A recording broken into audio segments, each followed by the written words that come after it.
Welcome back to Startups for the Rest of Us. I am your host, Rob Walling, and in this episode, I talk with Eric Ries, the founder of the Lean Startup. We revisit some concepts from his seminal work, and we also discuss his new book about how to become incorruptible. Before we dive into our conversation, SaaS Institute is my premium coaching program for founders doing $1 million or more in ARR. We provide a private members-only community designed for candid conversations and trusted connections, invite-only founder events built to spark breakthroughs and accelerate growth. We surround you with a curated circle of peers. These are other ambitious founders at a similar stage to you, and they're tackling the same challenges, as well as one-on-one coaching with experienced SaaS operators and subject matter experts, as well as direct access to mentors across growth, sales, product, finance, and more. You can find out the full story at saasinstitute.com. This is a premium paid coaching program, again, only for founders doing 7 or 8 figures in ARR, and only for SaaS founders at saasinstitute.com. And with that, let's dive into my conversation with Eric Ries.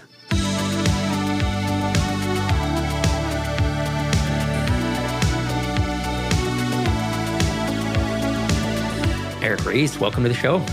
Thank you so much. It's good to see you. Always good to hang out.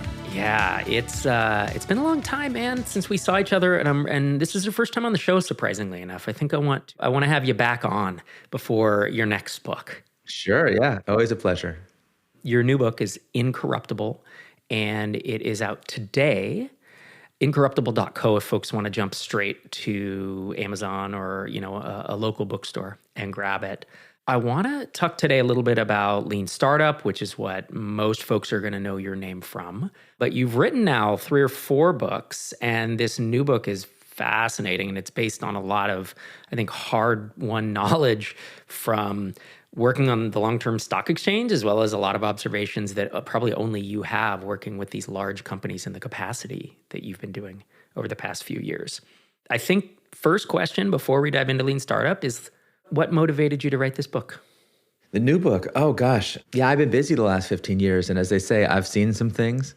So building long-term stock exchange, building the other companies that I've built, helping hundreds, thousands of people start companies. I'm very proud of all the positive work that's come out of this movement. I mean, really like the global startup movement together. We have pioneered everything from like incredible bootstrappers to massive venture-backed companies and new institutions of every kind. Like we've really had a lot of positive impact. Very proud of all that. But there's a dark underbelly to this whole thing.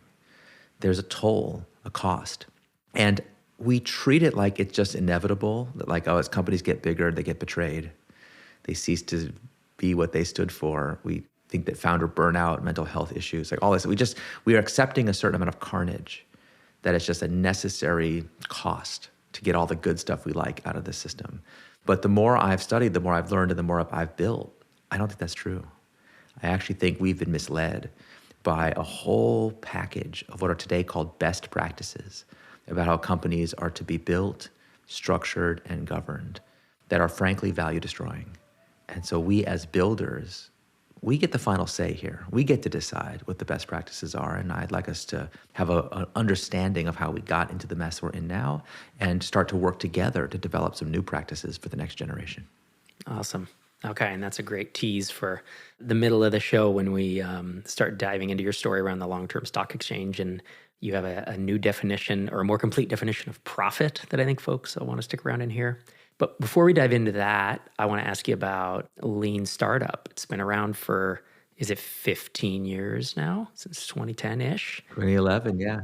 Yeah, 2011, all right. Yeah, 15 years, I guess I'd put us. And I would guess almost everyone who is listening here has heard of Lean Startup. But to encapsulate it, I've always thought of it as you pulling together some concepts, product market fit, that Andreessen came up with, MVP, I think Frank Robinson maybe. I know you and Steve Blank popularized it. Customer development was a Steve Blank thing. You invented the pivot, the concept of pivot. You pulled these ingredients together in like this recipe, right? And it's, as you said, been used by bootstrappers, by large, massive Fortune 500 companies. Some of the world's largest. Yeah, it's incredible. But you're 15 years in now. And how do you feel like ideas within it have held up? How have they shifted? Any recent observations, I guess, on your part? Oh, sure. Yeah. Happy to talk. Yeah, it's been what a ride. I mean, who could have imagined it would get so big? I mean, the book has sold millions of copies, and people write to me like still basically every day telling me they found it helpful. That to me is always the acid test, is our practitioners finding it useful in real life, not people find it entertaining and enjoyable. That's great. Okay. As an artist, I appreciate that part of it. But like, I write these books for a reason, because I've personally witnessed and endured the pain, and I personally want to help people get out of that mess. And I never ask anybody to try anything I haven't been willing to try myself. So I very much eat the dog food before I ever try to serve it to anyone else. It's interesting being on this tour talking about the new book. A surprising number of hosts have asked me, do I feel vindicated by what's happened since I wrote Lean Startup? Meaning that the AI stuff that's going on now, the kind of changes in the technology platform, they feel like I called it 15 years ago. And I was like, really? I don't really, like, I guess that's right. And people have been quoting my own work back to me to be like, remember when you said this? Remember? I'm like, oh yeah, I guess we did say that. Like, fundamentally, Lean Startup, I've always thought, was about the confluence of two megatrends. One is the rentership of the means of production, the democratization of access to the tools of building. We take it for granted now that like a kid in a garage can compete head to head with a Fortune 500 company in the global marketplace. That's just normal. But that's a very new accomplishment as a society. So more and more people can do more and more things because the cycle time is going down. Things are getting faster. And the second mega trend is that partly as a result of number one, but partly for other reasons too, things are becoming more and more uncertain. So our ability to use the 20th century general management toolkit of planning and forecasting is getting harder. Not that it can't be used for anything, but entrepreneurship is that special domain of business, of organization building, of making, where we really don't know what's going to happen. And that's exciting, but also it's a little bit scary. And many of the tools that we have as managers for dealing with holding people accountable, for raising and deploying capital, for figuring out what to do, they require the ability to forecast to work. So as uncertainty increases, our managerial tools break down. And so to me, I feel like that was a pretty good call 15 years ago, that we would see that basically those two dimensions we would see more and more and more of. And so we would need to develop tools that are evolved to handle that environment. And boy, is this a crazy environment. For folks who don't remember what it was like before Lean Startup and customer development and MVPs became a concept, in let's say 2003 to 2006, I was a software developer by day, engineering manager, and I was trying to build bootstrap products at night. And I would go into the veritable basement and I would code. I wouldn't talk to anyone, and I would come up with an idea. And this is just what we did. This is like I coded for 400 hours, 500 hours. And it's like, here's a thing. And I'd put it on the internet and I'd try to market it and I'd do my thing. And it was just frustration after frustration, wasted swaths of time. And so when I heard about customer development, I was like, A, that's really scary, right? Or an MVP, that concept of launching something that's minimally viable. A, that felt scary, and B, that was not the way we used to do it. So we all think that's just the way everyone does it now, but there was a time when no, it was just years and years. Oh, it was really controversial. I can still remember.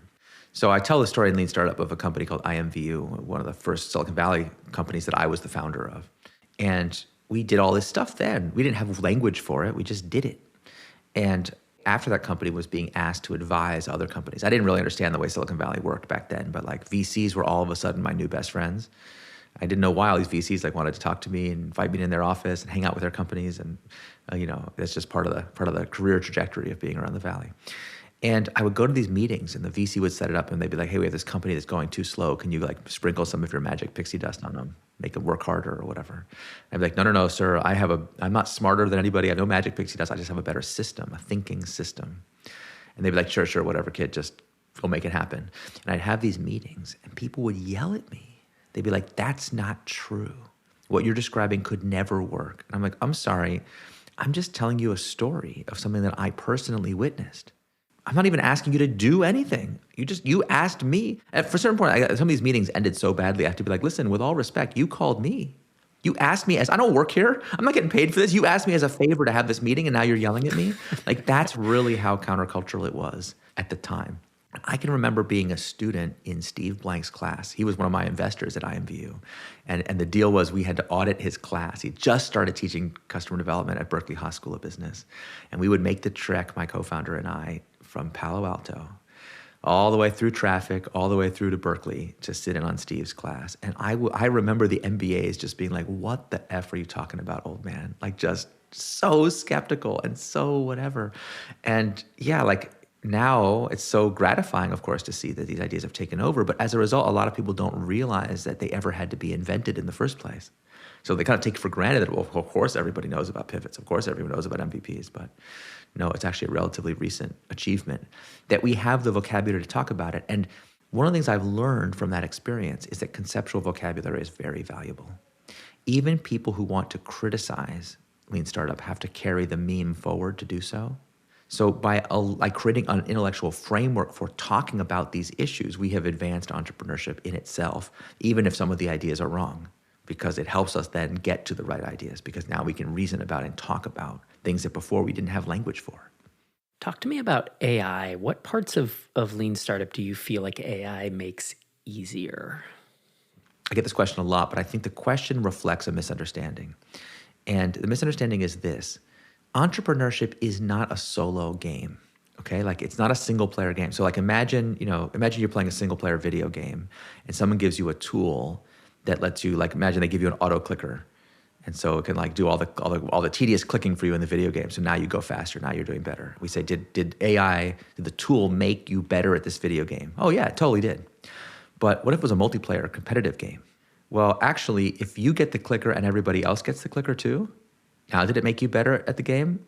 Not necessarily. In fact, now the question is, are you able to use the auto clicker better than their competitor, right? Like it changes the basis of competition in such a way that it makes some things a lot easier, some things a lot harder. So I think the jury's still out what the net effect will be of these tools. Now, many of the specific tactical things that we recommend, if you read Lean Startup now through modern eyes, you're like, why did they just use Claude Code for that? Didn't exist. It didn't exist. None of that stuff existed back then. So of course the stories are outdated in the sense that the timelines and the costs of things are all messed up because now, of course, those timelines and costs are totally different. But that's why I tried really hard in the book to emphasize principles, not tactics. Because principles can endure, but tactics are always tied to the specific economic environment in which they're invented. Yeah, I like that. Folks who listen to this podcast know I've written 5 books, and the first one was very, very tactical. That's actually when you and I met. I wrote Start Small, Stay Small, published it in 2010, and then I was on the speaking circuit. I got invited out because it was all about bootstrapping, and you and I met and were speaking at several of the same, they were like Lean Startup events. Yeah, sure. I remember those days well. It was fun. My first book was so tactical, and people loved it, and it became outdated in 18 months. And so my later books are much more about principles and concepts, which I think you have to. I mean, it's the only way to write something that's going to endure. And you see, like with AI, the durability of these so-called best practices is so short. Like the prompting tools and guidelines and context management, like stuff that we were writing about 6 months ago, 12 months ago, 18 months ago is now completely wrong. And what's interesting to me is how quickly people fixate on the new thing. So things become like a just so story, like ossified as a thing. Oh, everyone knows now you have to do this to get the most out of an LLM. And it's like, no, that was just a quirk of how we were building them like in February, but now it's March and we're doing it totally differently. Like the breakthroughs are coming fast and furious. With customer development, obviously there's build, measure, learn, or I guess that's Lean Startup in general, but you're talking to customers and then you got to go build and then you measure and learn. It feels like AI is shrinking these windows. It just takes less time to build. Does it take less time to measure and learn as well? Or what's your experience? This is the problem with the way we are currently using AI, like the biggest problem. And I tried to make this clear 15 years ago that learning is the unit of progress. Well, who does the learning? The humans. It's still being done by old-fashioned wetware between the ears of the founders. At the end of the day, the rate-limiting step, the fundamental constraint is how fast can you learn? Now, AI can be an incredible learning tool. So I do think the next gen of founders, once we get past the bubble and all this nonsense that's happening right now, but I do think when we settle into a new equilibrium, founders will use these tools not to make artifacts for themselves, but rather to improve their own capabilities. That is the big divide I see in the world of AI today. So yes, if you're trying to just build measure, these tools are incredible. You just say, go make me a thing. Make me a new thing. And yeah, you can say like, I have a Claude Code agent running on my laptop right now that like I'm doing book promo. So it's like constantly trying to brainstorm ways to get on social media and make a post that might go viral. It is constantly looking to see at my posts and other people's posts what's gone viral. And it's like using that. So it's like it's doing what it thinks is the build, measure, learn step on its own. The problem is it doesn't do any learning. What they call in-context learning is not learning, okay? It's just token prediction, does next token guessing. So what happens is it inevitably convinces itself to do average work because that's what's in the training data. Unless you really give it a lot of your juice, your learning capability, it just can't break out of that paradigm. So the build measure can be accelerated, but the learning, if you just send it off to do the artifacts for you, if you have it make a product that you don't understand how that product is or what it works, if you don't talk to the customers, but you have the machine talk to customers for you, it will not actually accelerate what you're trying to do. It will actually slow you down. You and I are in agreement here. I talked just a couple weeks ago on this show I talk about the 4 core SaaS skills, right? It's like product, development, marketing, and sales. Everything else you can figure out. You can figure out customer success and support and blah, blah, blah. But I conjecture you kind of need these core skills on a founding team or senior folks if you can hire them.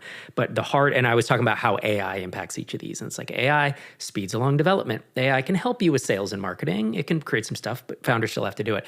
But product, like making decisions of what to build next, especially at an early stage, I think AI is garbage at that. And I think it will be not good at it for a very long time, which is in line with what you're saying here. Because it's that average. I hadn't put it in the terms of what you just did, but it is seeking average work, and an average product isn't going to do anything for anyone. Yeah, it's funny. If you look at the studies on how AI works, like how people are using it and how it performs, it makes everyone's work more average, which for below average performers is an increase. So a lot of people being like, AI is maybe so much smarter are like telling on themselves. Yeah. It's like, yeah, that's true. Oh, fascinating. Everyone thinks they use AI writing and it's so brilliant. But then when they receive AI written slop, they're like, this is terrible. It's like, you can't tell the difference. The number one biggest finding, I think, for use of LLMs is that LLMs cause the Dunning-Kruger effect to be magnified. They convince you that you're more capable than you are while they degrade your actual capabilities. So if you use them the way they're kind of the normal tools are designed, obviously there's some tools that are designed differently. I help build some of them. So of course I'm talking my own book here, but if you use them the normal way, like you see, I'm convinced that when we put these vibe coders into an MRI machine while using Claude Code, they're going to look like slot machine junkies because you're just saying next, next, next. You're building stuff that you don't understand. And of course, it's only a matter of time before someone vibe codes their way into a massive mission critical disaster. When they deploy code, they think they understand it, but they don't. It's the psychological effect that's really damaging. I want to change it up and get back to Incorruptible, what you're here to talk about today. You introduced it earlier about why you decided to write it. But one story that I was really compelled by that's early in the book, it's either the intro or the first chapter, it's about the long-term stock exchange.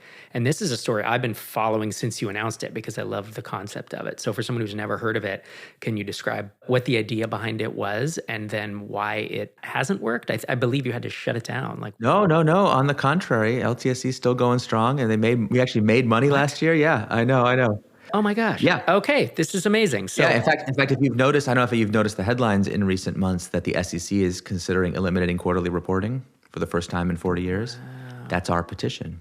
Now I say our petition, but I have to get out of that habit because of course I don't run the company anymore. I've long since turned it over to a really capable management team who are much better at running a financial services company than I am. But yeah, no, we are alive, but it's interesting that you have that reaction. A lot of people do. It's very difficult to get attention for it because it's so different. And so the press doesn't like to write about it. So many companies come to me, I meet with them and they say, I'm so glad you're working on this problem. It would be so great if everybody would adopt your principles. And I'm like, great, would you like to adopt these principles? I would love to, but I can't. It's like, would you like to lift a finger in defense of the world you want to see? No, I can't do it. So yeah, I have tremendous respect for the companies that are listed in LTSE. It's like such a leap of faith. And our job is to make it easier and feel less scary. And of course, one of my goals with the book is to lay out the long form argument for why we need new civic infrastructure like LTSE and why companies should vote with their wallets to have the world that they want to see happen. But for people who don't know, Long-Term Stock Exchange is the first new listings venue for public equities with its own listing standards, its own ideas about what corporate governance should look like since the creation of NASDAQ more than 50 years ago. And we're in the same regulatory category as NYSE or NASDAQ. We compete with them head to head. We list stocks. We trade all the same stocks that they trade. Most people don't realize that modern stock exchanges are all interconnected to each other through what's called the national market system. All exchanges trade all the other exchanges' stocks. It's not like the old days where traders are in a physical building. In fact, that beautiful marble building in New York that people associate with the New York Stock Exchange is more of a museum than a trading floor. The servers are in New Jersey where the actual trading happens. So we have servers in New Jersey too. We do the things that the other exchanges do. And I used to wonder, I tell the story in the book, I used to really wonder why the major exchanges are all the same. Like if you look at the rules, the listing standards of all the existing exchanges, they're almost identical. And when you ask people, whenever you see something in the economy, why is it the way that it is? People always answer the same way. They say, oh, well, that must be the result of Darwinian natural selection because the market selects for value creation. So whatever you see must be the best. This is maybe the most untrue thing that is commonly believed about markets in the whole world. And I got to learn this the hard way because we were very stubborn when we were trying to get LTSE off the ground. This is many years ago now. We raised money. I had an incredible team who would quit way more lucrative jobs to come on this crazy quest with me. And we tried to get this new thing approved. And we had all these partners that we had to partner with. We got them to agree to adopt our standards. We had this petition before the SEC. And then we got ambushed. And I'll make a long story short. A cabal of hedge funds and governance experts and policymakers and people who were opposed to what we were doing did not want to see us succeed. And they made it really clear. They called me. They were like very bold about it. They didn't seem to think there's anything wrong with this or even unusual, which made me think, gosh, do they do this all the time? They seem very practiced at it. They said, look, we are going to see to your destruction. We don't want to see this happen. And the first time they said this, I was like, look, I'm sorry. I'm sorry they don't like it, but this is America. So we're going to just run this experiment and we're going to compete. And if they're like, your thing is doomed. Like, that's okay. Okay. If it's doomed, why don't you just sit back and watch it fail? What do you need to bother? What are you bothering me about? They're like, no, you don't understand. We will lean on every one of your partners and make them cancel their contract with you because every one of your partners needs stuff from us that they care about more than this. And I was like, what? Again, why are you going to such efforts? Do you think there's something wrong? They were like, no, it's not that we think your ideas won't work. It's actually that we think they're too good. I know this sounds ridiculous, but they were like, we're worried that if you succeed, you will take attention away from the reforms we want to see happen. We want the markets to go in a certain direction, and we can't have an unauthorized person like you messing up our plans. And again, I was like, okay, that's nice, but this is America, like, whatever. But I was so naive. They leaned on one partner after another, and the partners would call me and just say, listen, can you just give these people what they want? And finally, I was like, I don't even know what they want. They want me to die. How can I do that? So I tell the story in the book. One time they timed it perfectly. I was away from my team, thousands of miles away. I was in the wrong time zone. It was the middle of the night. They finally called me and said, listen, all these problems can be made to go away, Oh, really? What's just a small thing. We just want you to change your listing standards to be the same as everybody else's. And if you do that, discretion being the better part of valor, why don't you live to fight another day? And I was like, oh, now I understand why everything is the way it is. I understand. So I gathered my team. It was the middle of the night. I said, everybody, look, here's the deal. I think if we say no, we're going to go bankrupt. I really don't see how we can survive. It's a very small compromise they're asking us for. I wouldn't blame any of you if you want to do it, right? Like from the career perspective of all the people on my team, just getting any exchange approved would be a really big deal. Like that'd be a feather in their cap that they could trade on for the rest of their careers. On the other hand, we had built this company to stand for something. Actually, funny, we built it so that we would help other companies stand for something. We didn't realize those tools would save us first, So anyway, I asked everyone on that team that night, yes or no? And every single person said no, no deal. And I say in the book, I wish I could say it was my visionary leadership that got us through that night, but of course I was the one curled up on the bathroom floor. And it's funny that line about being on the bathroom floor, people who were test readers of the book, I'm a big believer in feedback, obviously, so I had a lot of people be test readers of the book. People who were not founders, a bunch of them were like, what's the big deal? Like, why? Like, they were like, I don't understand why you were on the bathroom floor. And everyone who's a founder, like, been there. Understands immediately, like, oh, I've been there. And they're like, why is it so bad? Like, they're like, I don't understand what's so bad about this. I was like, yeah, my body thought I was going to die. That's what was so bad about it. When you become ego-identified with the thing you make, what happens to it happens to you. And so I thought we had died to save a principle. Now, it turns out in retrospect, as these things often are the case, I can say with confidence that this was the best thing that ever happened to the company. Because of this ambush, we were able eventually, because of these principles, to recover, to get something approved. And like I said, we make money. We list companies like it's a going concern as we speak right now. And yet, it left me with this feeling that there was a lot more going on in the economy than I previously understood. And I think that was a big important part of what led me to want to understand how do these systems work and what is the role that we as founders play in this ecosystem. And I think actually we are the ones propping this whole thing up. It works the way it works because we permit it. Right. And in the book, you talk about a more complete definition of profit. Can you share what that definition is and why it's so important? I feel like that's hitting this context. So if you ask any founder, what does it mean to be a for-profit company? They look at you like, really? Everyone knows what that is. You're like, but indulge me. What does it mean to make a profit? Easy. I take a $50 piece of wood. I turn it into a $200 table. I have $150 in profit. Revenue minus expenses. Come on, man. But if you've taken an economics class, you will know that there are some bugs in this definition. For example, ask people, okay, that sounds simple, but then is a Ponzi scheme profitable? They're like, they really don't want to say yes.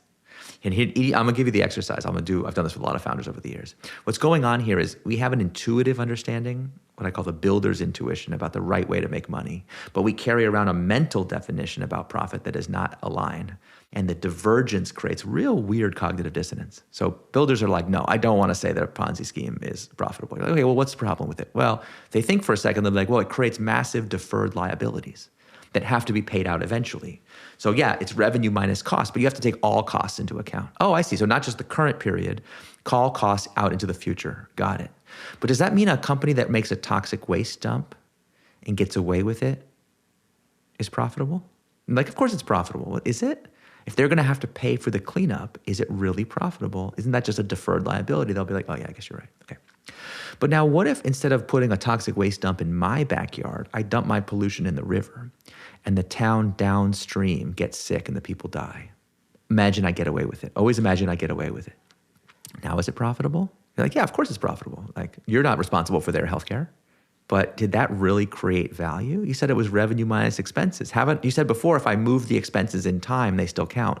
Well, here I've moved the expenses in space. I've moved them from my books to the books of the town downstream. But does that make them any less real? Most builders are like, oh yeah, I guess not. In economics, this is called negative externalities. And if you take an economics class, this is not rocket science. These bugs are well known. Conventional definition of profit ignores negative externalities. But if you're willing to accept that negative externalities have to be accounted for as part of the profit definition, now we have big problems. Because what if my product is addictive? What if it is damaging to the health of my customers? What if their communities are fragmented or destroyed? It's like, now it's starting to get complicated. And it actually gets even worse. I said before, I take a $50 piece of wood, turn it into a $200 table.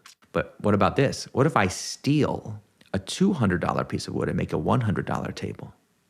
Is that profitable? Again, imagine I get away with it. No one ever finds out. Is it profitable? Most people will be like, no, because you didn't account properly for the input factors of production. Well, what are those? Well, you have to account properly for the value, not just the cost, the value of everything that was consumed in the creation of the thing. If you've played Factorio or any of these games where you have to make a supply chain, this is very intuitively obvious. But the second you admit that you have to make this accounting move, now you have a new problem. What if a human life is one of the input factors of production? Now what? People say, that's absurd. Nobody does that. I'm like, okay, imagine I make a hitman for hire, dark web, Web 3.0 business. Give me Bitcoin, I'll kill anybody you want. Is it profitable? People hate this one. They really don't want to say it's profitable. They'll be like, it's profitable but unethical. And they'll be like, oh, never mind, it's illegal. What? I'm like, okay, but what if I made so much money on the dark web that I could lobby the government to have it made legal? Now, is it profitable? It's not ethical, but is it profitable? And eventually people will pretty much always admit that it's not profitable because, of course, a human life is precious. It's valuable. If it's destroyed to make $6,000, how is that a good trade? But then you're like, really? So you're saying that Philip Morris International is not profitable? Are you sure? Data says that tobacco companies make about $6,000 per death. So that's how they value a human life. And as soon as you're like, wait, but if Philip Morris isn't profitable, you're saying that hardly any companies on this planet are profitable. Yeah. So we have to have a better definition of profit, one that we can use as an operating goal, a standard, a North Star as builders. What I think is the better one, which is that to make a profit is just to maximize human flourishing. If we leave human beings better off than we found them, then we have created profit. Otherwise, we have destroyed it. That solves every one of the problems we just talked about. And although that sounds abstract to people, it's super concrete. If you enact this as a company's mission or purpose, it helps with so many situations that most companies run into today that people find complicated or confusing. It makes it much easier to build a company that people can trust. So, for example, I'll just give you one example. Today, most company charters are written as follows. It just says, if you're like a Delaware C Corp, if you go read, most founders have never read their own corporate charter, which is a big mistake. Read it. You'll say, the Acme Corporation is hereby incorporated to pursue any lawful act or activity. Any lawful act or activity is actually kind of broad. People say, well, that's very open-ended, but it may be a little too open-ended. And so I say, go tell your lawyer that you want to narrow it. You want to actually write down, I want to maximize human flourishing by making a thing. Your lawyer will be like, listen, keep your options open. Maximum valuation is to be had by maximum optionality. And if they say that, I want you to ask them this question. Say, but does that include the option to turn my customers into Soylent Green and eat them? Most normal people will be like, of course we should write that out of the charter. But most lawyers will say, you never know what you might need to do. And we're like, gosh, why don't people trust me? So instead, we want to write into the corporate charter that the company exists to do a thing, to make a thing. Tim O'Reilly calls this create more value than you capture.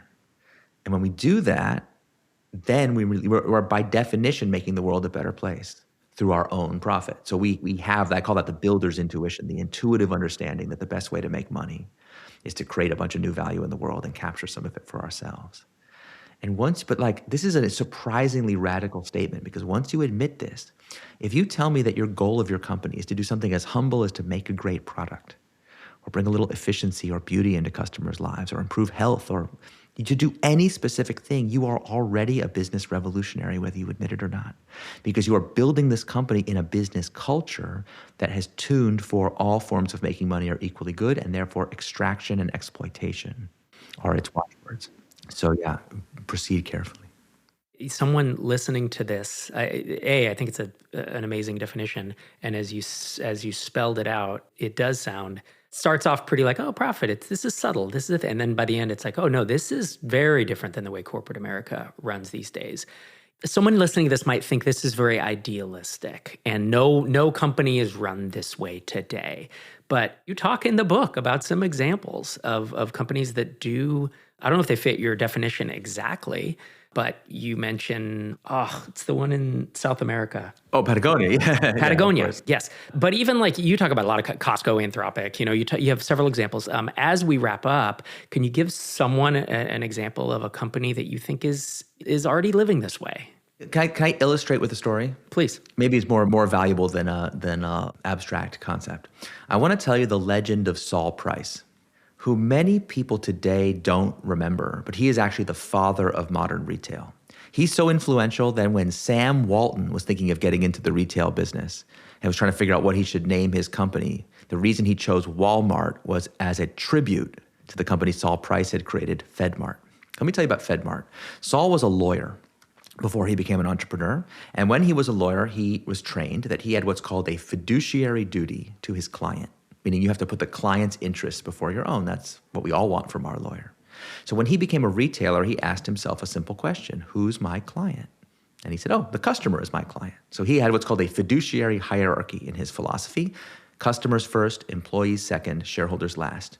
You will find this pattern in a lot of the greatest companies in history, shareholders last. Unfortunately, we live in the era of shareholder primacy where we're taught to put shareholders first. We'll come back to that. So what did it mean to be a fiduciary to the customer? Sol believed that his job was to look out for the interests of his customers no matter what. So for example, when his competitors would try the loss leader strategy on him, where they would dump products below their own cost to drive people out of the FedMart store, Sol would post signs all over FedMart saying, hey, don't buy this product from me. You can get it cheaper down the street. Can you imagine anyone doing that today? It's extremely rare. That was FedMart. So customers loved FedMart. They would drive way out of their way to shop there. Company grew. It was like a huge success. So successful that he took it public. But when he was a public company, he felt this financial gravity always pulling on him, trying to make him more mediocre, force FedMart to act in the best practices. Investors constantly were on him for higher prices and lower wages. But he believed in low prices and high wages. He didn't understand. He's like, this is the engine that makes this work. Why are you trying to ruin it? So as a lot of entrepreneurs have tried over the years, Sol took the company private again, which he bought out all the investors, brought in new investors. They owned 51%. He owned 49%. And this solved exactly zero of his problems because his new board was still in the hypnotic spell of these best practices. They wanted higher prices, lower wages, faster growth, retail best practices. That was their watchword. So Sol was a 100% uncompromising SOB and would not give them what they wanted. So one day in 1975, Sol comes into work and he can't get into his own office because they've changed the locks on his door. He doesn't work there anymore. So what happened? This is like one of those natural A/B test experiments you see in business history sometime. In the A corner, wearing the red trunks, we have the FedMart investors. They got what they wanted. Sol was gone. FedMart was converted to conventional best practices. And within 7 years, they had driven it into bankruptcy. It took Sol 20 years to create what they were able to destroy in 7. In the B corner, we have Sol. Now, did he retire? Did he complain to everybody how unfair life as an entrepreneur was? No. Sol took 2 weeks off, and then he was back at work. He leased the office upstairs from FedMart headquarters and started a new company, which he called the Price Company. Their product was called Price Club, and when I was a kid, Price Club was like the dominant retailer that I would shop at with my family. Costco and Price Club were the two. You remember. Yep. But most people don't remember Price Club anymore because, as you foreshadowed, one of the people who left FedMart to go to Price Club with Sol was a guy named Jim Sinegal. He had worked his way up from stock boy to executive at FedMart. Sol was a big believer in promoting from within. That's why his companies had such coherence to them. And so Sol and Jim both understood that there was an engine that made FedMart work. And once you break the engine, destruction follows. But the positive side of that is because they knew it was an engine, they knew they could do it again. So they created Price Club. Price Club was a big success. With Sol's blessing, Jim left to start his own new company. And eventually the two companies were merged to create a company that they called Price Costco. I remember that. Clunky name, but I totally remember. You remember. Wow. Now it's just called Costco. Today, Costco is a $400 billion public company. To get a sense of how big Costco is, for people who don't know, Costco is so big that its house brand, Kirkland Signature, if that was a standalone company, it would be bigger than United Airlines, Procter & Gamble, or Coca-Cola. And that's just their house brand. Okay? So Costco is massive. But why was FedMart destroyed? But Costco hasn't been. Costco's been going for 40 years now. Jim Sinegal's long retired, yet the ethos endures. Why? This is the double mystery of this book. I kind of conceived of this book like a mystery. First, why does this happen? Why would investors kill the golden goose? And people say, well, it's inevitable. But if it's inevitable, why are there exceptions? Why is Costco the exception? So to build an incorruptible company, one that can be one of these exceptions, we need two things. We need the ethos of Sol Price, the fiduciary commitment to customers and employees, not just shareholders. We need the trustworthiness that way of working creates. But we also need the integrity of Jim Sinegal. See, when Jim took Costco public, he encoded the company inside a governance fortress that protects outsiders from meddling. That's why when I say Costco is a high integrity company, I don't just mean they're ethical. I mean they're able to make and keep promises, the one ability that most modern companies cannot do. So that's Incorruptible in a nutshell, ethos plus integrity. Amazing. Eric, thanks so much for joining me on the show today. As I mentioned at the top of the show, incorruptible.co. If folks want to buy the book, it is out today. And if folks want to keep up with you on the internet, they can scroll down to the bottom and put their email address and subscribe to your list. Please do. Please join the mailing list. We have so many cool bonuses for those that order today or this week. We've got a secret chapter, got implementation guides for those that want that, reader's guides for those that want that. So we tried really hard to make it as worthwhile as possible to act now, not wait. Thank you very much. And if you feel like it, you can also on the website see we have lists of many, many, many independent booksellers all around the country that are carrying the book. So of course you can buy the book, hardcover, ebook, or audiobook, wherever books are sold. But if you want to support your own local community at the same time, maybe buy it at an independent bookstore. And you're doing a book tour. If folks want to see where you're at and read news stories and see if you're in their city, how is incorruptiblegoing.com? Yeah. All the latest and greatest will always be at that URL. Thanks again for joining me, Eric. Hey, my pleasure. Thanks a lot. Thanks again to Eric for coming on the show. And as a reminder, if you want to order the book, you can search for it on Amazon or head to incorruptible.co, and it will be for sale wherever greater books are sold. Thanks so much for listening this week and every week. This is Rob Walling signing off from episode 834.